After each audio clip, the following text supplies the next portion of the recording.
Hi, my name is Heidi Pratt and I'm here with Faithwire.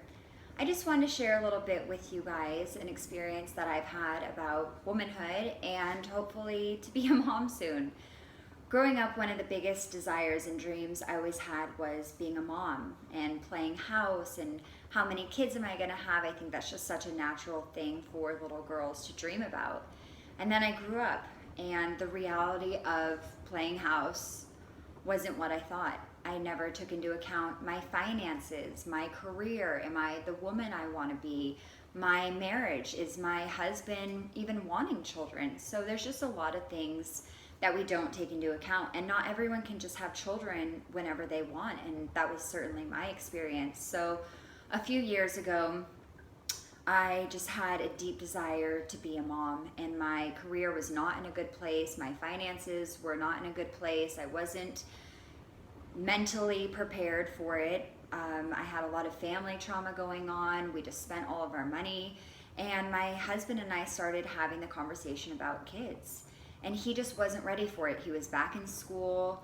He just knew it would be an irresponsible decision for us at the time. And in retrospect, I'm really thankful that I believe God had his heart hardened for a reason. So for me, though, it was really heartbreaking and hard that I couldn't just be a mom whenever I wanted. And the reality of the world just kind of hit me. And I started really praying hard. So for me, I think that God put it in my heart a few years ago for a deeper reason, for me to learn patience.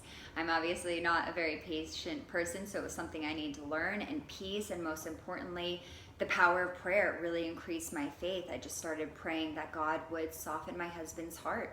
And slowly throughout the years, I've seen a huge change. And my husband would say cute little things and put out maybe a baby name. And it's like when he says a baby name on the list, I feel like I won the lottery. And I'm so excited, and I appreciate just every little detail of it where I wouldn't have before. So we decided to have kids about a year ago, and then I needed arm surgery and I tore my tendon and I physically couldn't do it, and I was just so upset again. I was like, oh God, my husband finally agreed and we're in such a good place and we are in a great place with our family and our finances. So I just didn't understand why I had that. So that was another whole layer that I needed to deal with, and that continued to teach me to not make kids an idol in my heart and to prioritize God and his plan. And I'm actually really thankful we didn't have kids a year ago, because we have different opportunities coming up that I would have said no to if we had kids.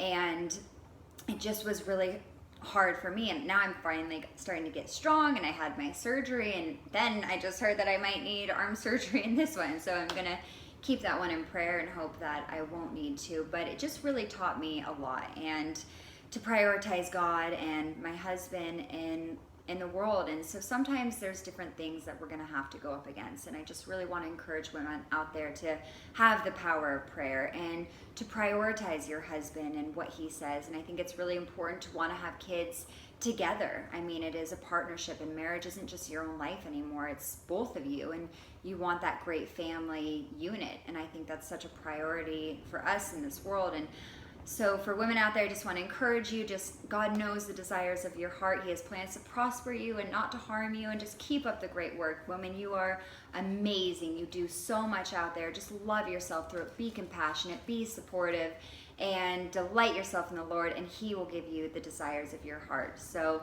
God bless you guys. Thank you for spending time with me, and keep up the great work.